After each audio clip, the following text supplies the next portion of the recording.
Hi guys, welcome to our channel car DIY। आज फिर से हाजिर हूँ लेके एक नई वीडियो। और आज की वीडियो होने वाली है episode 3 of ownership review series.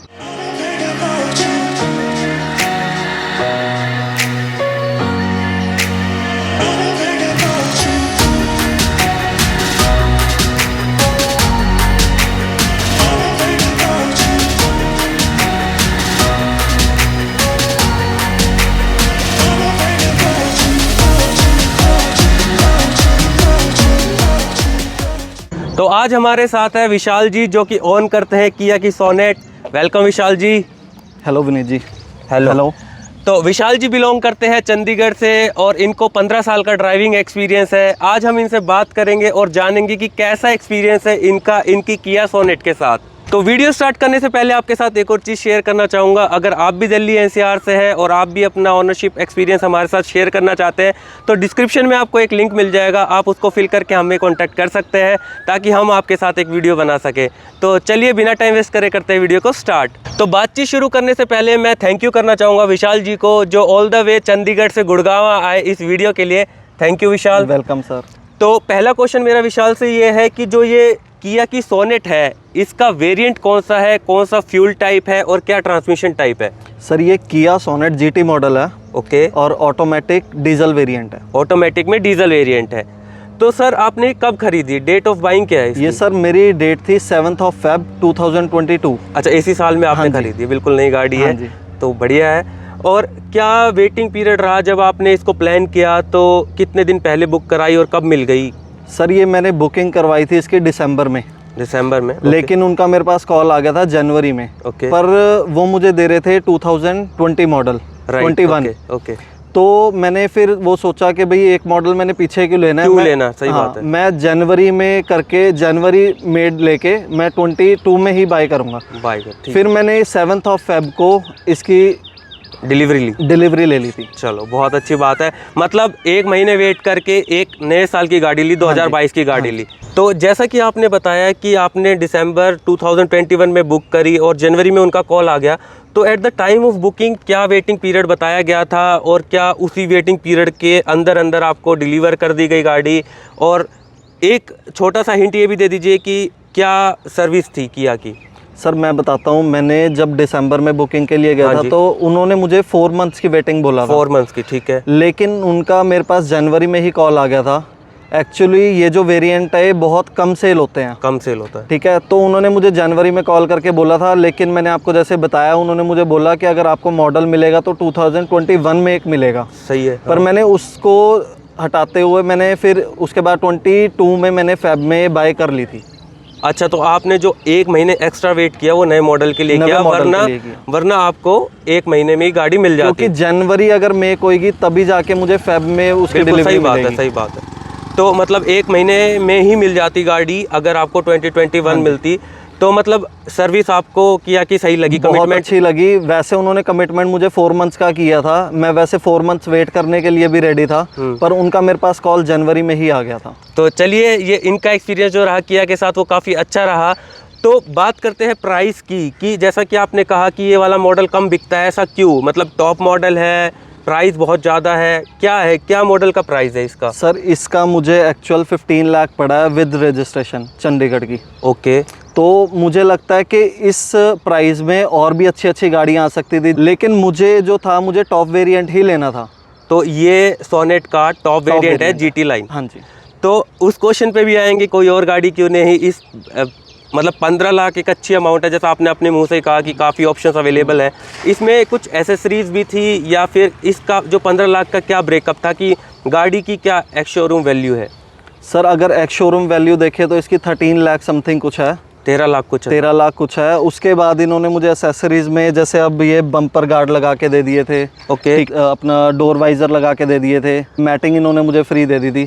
मतलब जो जैसे लगा लो अगर डिस्काउंट देता है कंपनी, हाँ जी, तो इन्होंने मुझे डिस्काउंट की जगह मुझे एसेसरीज ही दे दी थी। मतलब जो एक्स शोरूम वैल्यू थी उसके ऊपर कोई भी डिस्काउंट नहीं दिया। बस जो एसेसरीज है, जैसे कि मैं यहाँ पे क्रोम भी देख सकता हूँ, ये क्रोम और वाइजर, बम्पर प्रोटेक्शन, ये सब कुछ एसेसरीज मैंने पेड भी लगाई हैं, पर लगवाई कंपनी से ही है। तो अगर उनकी बात करें, जैसे कि टॉप मॉडल है, हालांकि किया की गाड़ी आती है वो फुल्ली लोडेड आती है, उसमें आपको कुछ भी करवाने की ऊपर से ज़रूरत नहीं है। तो विशाल जी से पूछ लेते हैं फिर भी इन्होंने क्या एसेसरीज़ ली, तो आपने क्या जो पेड एसेसरीज़ आप बता रहे हो उसमें आपने क्या क्या ऑप्ट किया? सर वैसे तो सिर्फ मैंने क्रोम का वो किया है, क्रोम ही मैंने लगवाए हैं। ओके। बाकी और एसेसरीज़ में कुछ नहीं था। उन्होंने जो मुझे डिस्काउंटेड करके मुझे एसेसरीज़ दी बम्पर के लिए और डोर्स के लिए, ये सब उनके लिए फ्री था। तो नेक्स्ट क्वेश्चन पूछने से पहले जब हम पीछे आए तो मैंने कुछ चेंजेस देखे यहाँ पर। तो जो टेल लैंप है वो स्मोकी फिनिश में है, और ये जो बार है यहाँ पर ये रेड कलर के अंदर मिलती है पर ब्लैक टच दिया हुआ है।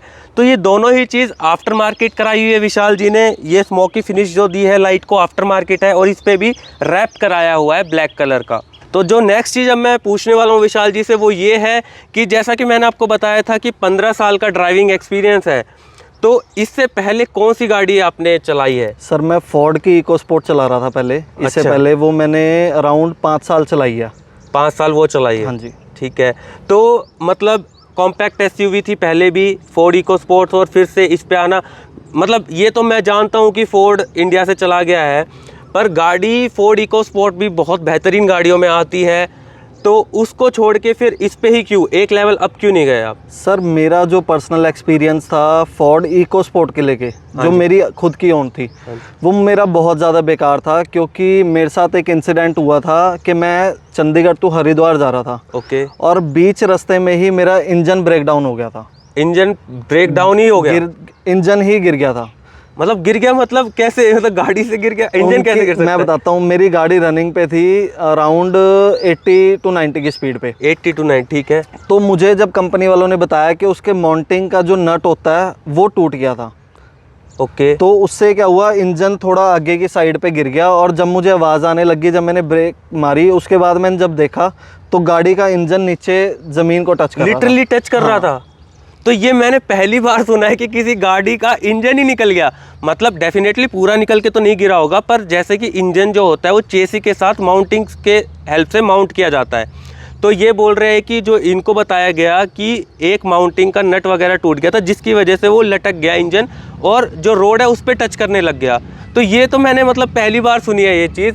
वैसे गाड़ी में मेरे को नहीं लगता कोई कमी है। आपका वैसे मैं बताता हूँ, गाड़ी बहुत अच्छी है। अगर मैं ओवरऑल एक्सपीरियंस की बात करूँ तो उसकी एवरेज भी अच्छी थी, गाड़ी की बॉडी बिल्डअप भी अच्छा है।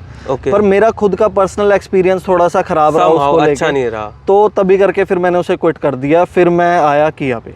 तो मैं वही जानना चाह रहा था, जैसे कि एक कॉम्पैक्ट एसयूवी थी, तो वाई नॉट सोनेट ही क्यों, सेल्टोस क्यों नहीं, क्रेटा क्यों नहीं? सर मैं बताता हूँ, मुझे बहुत बोला गया कि भाई इससे बड़ी गाड़ी है सेल्टोस, पर मैंने जब दोनों को कंपेयर करके देखा, दोनों का इंजन सेम है, सब कुछ सेम है। ओके। फीचर्स भी सेम है, ऑलमोस्ट सेम है। मतलब मैं बताता हूँ 95% सेम ही है। हाँ जी।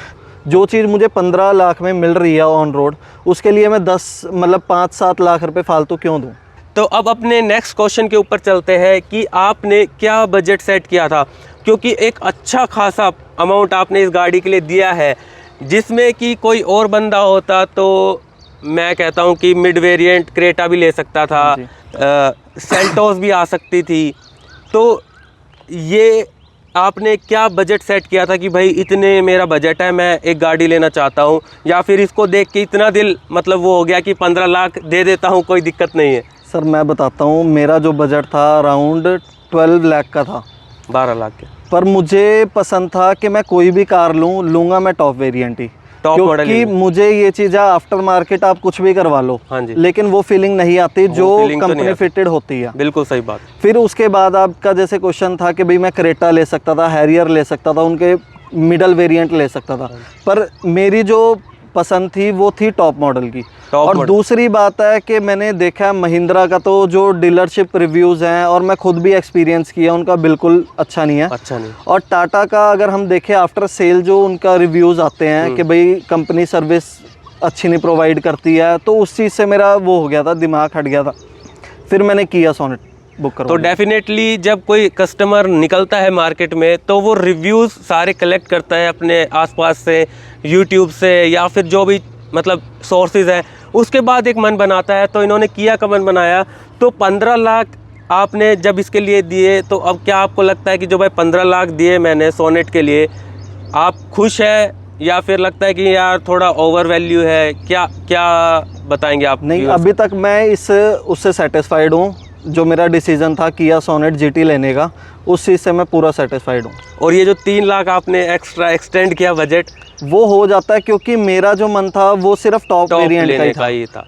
तो टॉप के चक्कर में विशाल जी ने 3 लाख रुपए एक्स्ट्रा दिए। तो पर यही होती है बात, जिस चीज़ पे दिल आ जाता है तो उसके लिए पैसा दिया जाता है। बट इन्होंने कहा कि ही इज़ हैप्पी कि 15 लाख दिए, कोई दुख नहीं है, तो गाड़ी चला के अभी ये खुश है। हाँ जी। तो बातचीत करके विशाल जी से ये एक आइडिया लगा, जो इन्हें फीडबैक मिला है महिंद्रा और टाटा का, वो कहीं ना कहीं सही नहीं रहा। और जो इनका एक्सपीरियंस रहा है फोर्ड के साथ, वो तो बिल्कुल ही बेकार रहा है, जो इनके साथ मेरे को बातचीत करके पता लगा। तो मैं इनसे इन शॉर्ट पूछूंगा कि भाई जब ये गाड़ी लेने निकले सोनेट, तो कितनी गाड़ियाँ थी जो शॉर्ट लिस्ट करी? क्योंकि आदमी के दिमाग में 2 या 3 गाड़ियाँ तो एट लास्ट रहती है जिसमें से वो एक फ़ाइनल करता है।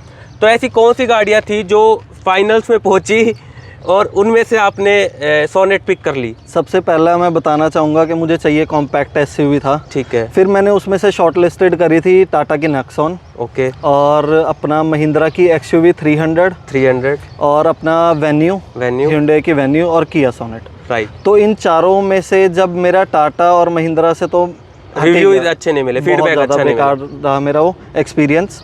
फिर उसके बाद मैंने सोचा था वेन्यू और सोनेट में देखते हुए, बिल्कुल, और देखा जाए तो ये सिस्टर कंपनीज भी हैं। बिल्कुल, ठीक है। तो मुझे Hyundai इसलिए मैंने ड्रॉप कर दी क्योंकि मेरी फैमिली में मेरे चाचा जी ने परचेज कर ली थी कार वो। ठीक है। और फिर उसके बाद जब मैंने उसको सोनेट के साथ कंपेयर किया तो सोनेट मुझे उससे ज़्यादा बेटर लगी। मतलब किस टर्म्स में? इंजन्स में या फिर इंजन्स में ले लो आप, क्योंकि उसमें 1.5 ही आता है, लेकिन उसकी जो पावर और इसकी पावर में बहुत फ़र्क है। मतलब ट्यूनिंग आप कह रहे हो कि इसकी बेटर की हुई? बेटर थी। और उसके बाद मैंने इसके अंदर फीचर्स जो हैं वो बहुत ज़्यादा एडवांस्ड हैं एज़ कम्पेयर टू अगर हम करें वेन्यू के साथ।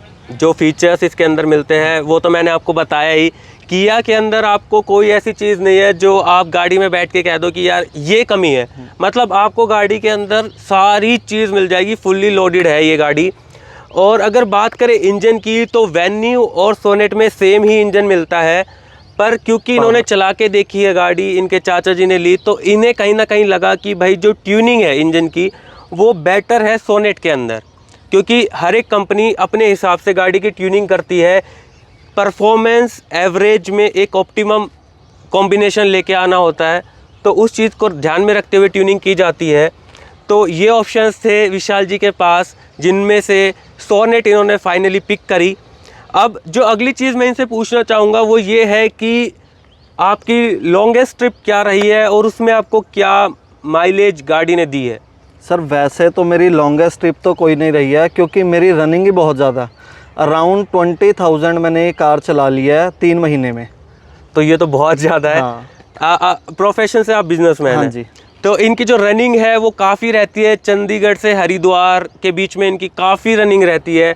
और 20,000 चलाना कोई आसान बात नहीं है, वो भी मात्र 3 महीने में, तो काफ़ी अच्छे नंबर्स है। तो इसके दौरान मतलब इतनी रनिंग रहती है तो डेफिनेटली कहीं ना कहीं बंदे के दिमाग में रहता है कि एक एवरेज अच्छी मिल जाए। तो क्या एवरेज निकाल देती है गाड़ी? मैं बताता हूँ आपको कि वैसे तो एवरेज इसकी जो कंपनी क्लेम करती है वो 20 to 24 करती है। ओके। लेकिन मेरा मानना ये था कि भाई 20 to 24 में 18-19 तो मुझे दे ही देगी।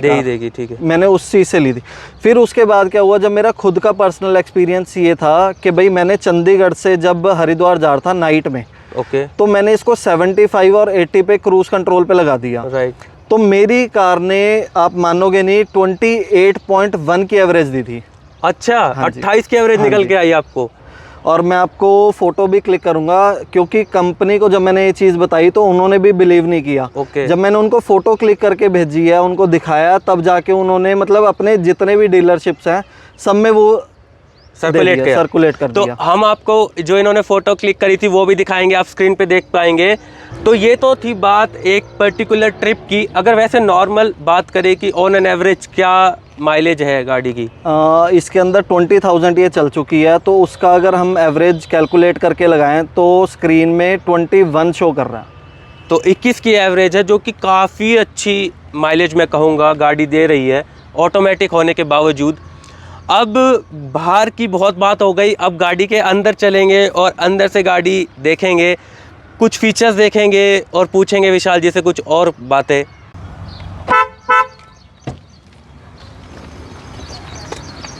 तो गाड़ी में बैठते ही आपको एक लग्जरी फील आएगी, एक स्पोर्टी फील आएगी। बैठते ही आपको स्टीयरिंग पे GT लाइन की बैजिंग मिल जाती है। ओवरऑल गाड़ी आपको जो इंटीरियर मिलेगा वो ब्लैक में मिलेगा विद रेड हाइलाइट्स, क्योंकि ये GT वेरिएंट है। स्विचेस आप देखेंगे तो काफ़ी अच्छे डिज़ाइन स्विचेस हैं। एयर वेंट्स में पियानो ब्लैक फिनिश का भी यूज़ किया हुआ है। ऑडोमीटर की तरफ देखेंगे तो आपको जो किलोमीटर्स रन हुए हैं 21,607 दिखेंगे, और जो माइलेज है एवरेज है वो 20.7 शो कर रही है MID पे। और हर जगह बहुत ही अच्छी फील आएगी आपको। यहाँ पे भी लेदरेट का यूज़ किया हुआ है, रेड स्टिचिंग दी गई है, नीचे स्पीकर भी प्रीमियम दिए गए हैं बोस के। और आप जहाँ भी देखेंगे आपको एक अच्छी फीलिंग आने वाली है। एम्बियंट लाइट गाड़ी के अंदर आपको मिल जाती है, एयर प्यूरीफायर मिल जाता है, आर्म रेस्ट मिल जाता है प्रॉपर, एक अच्छा बड़ा टच स्क्रीन मिल जाता है, और आपको यहाँ पे IRVM मिल जाता है, ऑटो डिमिंग, सनरूफ मिल जाती है। मतलब आप कुछ भी बोलेंगे आपको मिलेंगे। पीछे आप देखेंगे तो यहाँ पे आपको कर्टेंस मिल जाते हैं, मतलब हर एक चीज़ आपको गाड़ी के अंदर ही मिल जाएगी। पीछे भी आपको यहाँ पे जो बंदा बैठेगा उसकी आर्मरेस्ट जो है काइंड ऑफ यहाँ पे भी लेदरेट का यूज़ किया गया है। पीछे सीट प्रॉपर मिल जाती है हेडरेस्ट के साथ। मतलब आपको गाड़ी में सारी चीज़ इनबिल्ट मिलेगी। एयरबैग की बात करें तो 6 एयरबैग मिल जाते हैं गाड़ी के अंदर आपको। तो ओवरऑल पैसा तो दिया 15 लाख, पर एक भी चीज़ ऐसी नहीं है जो कमी फील हुई हो विशाल जी को। क्यों विशाल जी? हाँ जी, मतलब कंप्लीट पैकेज मिला, पैसा दिया पर हर एक चीज़ ऐसी मिली कि कंप्लीट है। कुछ भी 1 रुपया ऊपर से आपको खर्चने की कोई ज़रूरत नहीं है। वायरलेस चार्जर भी गाड़ी के अंदर आपको मिल जाता है। तो ये सारे फीचर्स है, जैसा कि मैंने बताया था कि सारे फीचर भर भर के दिए हुए हैं। अब विशाल जी से पूछेंगे कि कुछ कॉन्स लगे आपको, कुछ कमी लगी गाड़ी में कि भाई ये कमी है, ये इम्प्रूवमेंट हो जाए तो बस अच्छा हो जाए। सर मैं आपको बताना चाहूँगा कि मुझे सिर्फ इस कार में 2 कमियाँ लगी हैं। एक तो मुझे हैंड ब्रेक की कमी लगी है। हैंड ब्रेक इनकी ऑटो होल्ड होनी चाहिए ऑटोमेटिक ट्रांसमिशन में। ठीक है जी। और एक मुझे लगता है कि जैसे हम कभी रनिंग में होते हैं तो हमारा ध्यान स्क्रीन पे जाता है। हाँ। तो उसके लिए HUD होनी चाहिए इसके अंदर।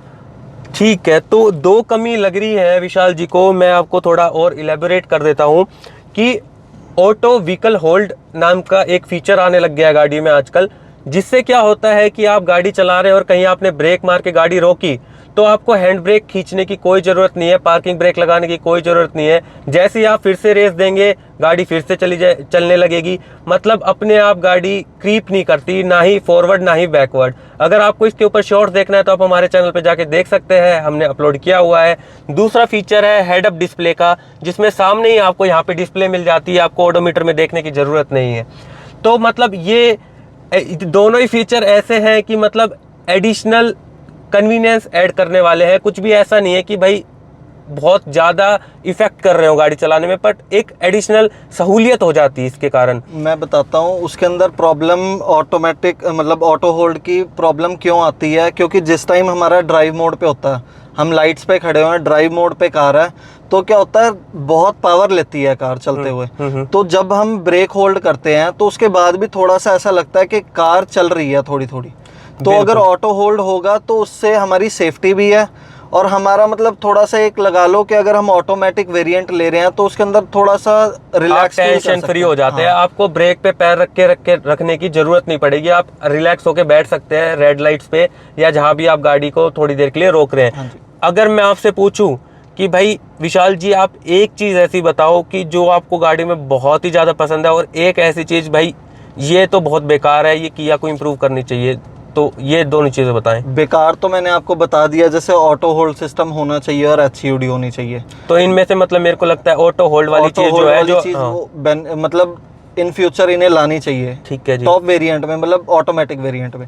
और मुझे लगता है कि आजकल गर्मी बहुत पड़ती है जैसे, तो उसके लिए जो कंपनी ने कर्टेन्स दिए हैं पीछे, और उसके बाद जो एयर वेंटिलेटेड सीट्स हैं, इसकी वेंटिलेटेड सीट्स हैं, वो बहुत बेनिफिट देती हैं कि गर्मियों में बहुत ज़्यादा, क्योंकि हम जब कार चलाते हैं हमारे सामने तो हवा आती है, हवा आ जाती है। पर पीछे से क्या होता है, पूरा पसीने से भीग जाता है, क्योंकि लेदर ऐसी चीज है जो हीट ही प्रोवाइड करती है। ठीक है जी। उसके बाद मुझे लगता है कि जो एयर प्यूरिफायर इसके अंदर लगाया वो काफी अच्छी क्वालिटी का लगाया हुआ, तो मैं इन दोनों चीजों से बहुत ज्यादा सेटिस्फाइड हूँ।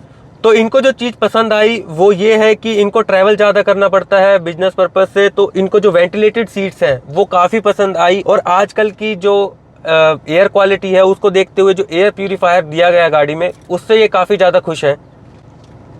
तो गाड़ी को थोड़ा सा ड्राइव करके देखते हैं और एक दो चीज़ें और विशाल जी से डिस्कस करते हैं चलाते चलाते ही। तो गाड़ी में आपको कुछ मोड्स भी यहाँ देखने को मिल जाते हैं, ड्राइव मोड्स हैं यहाँ पे, और यहाँ पे कुछ ट्रैक्शन मोड भी दिए गए हैं। तो विशाल जी इनके बारे में थोड़ा सा बता दीजिए व्यूअर्स को। सर ड्राइव मोड में क्या होता है, हमारी जो पिकअप क्वालिटी है वो थोड़ी इंक्रीज हो जाती है। ठीक है। और ड्राइव मोड में हमें 3 मोड मिलते हैं, इको मोड, हाँ जी, और स्पोर्ट्स मोड और नॉर्मल मोड। तो आपने जो एवरेज बताई थी जो 28 की मिली थी वो कौन सा नॉर्मल मोड था? वो सर नॉर्मल मोड था। और ट्रैक्शंस में क्या होता है, जैसे हमें पता है कि कभी हम बहुत सूखा रेत होता है, हाँ जी, उसके अंदर हमारी गाड़ी फंस जाती है, तो उसके लिए सैंड मोड दिया गया। ठीक है। और एक मड मोड दिया गया अपने वेट उसके लिए, सैंड के लिए, और एक स्नो मोड दिया गया, जिससे कि हिल्स पे ऑटोमेटिक गाड़ियां थोड़ी कमजोर पड़ जाती हैं, तो उसको अपग्रेड करके इन्होंने ये 3 मोड दिए गए हैं इसके अंदर। तो 3 मोड इसके अंदर आपको देखने को मिल जाते हैं।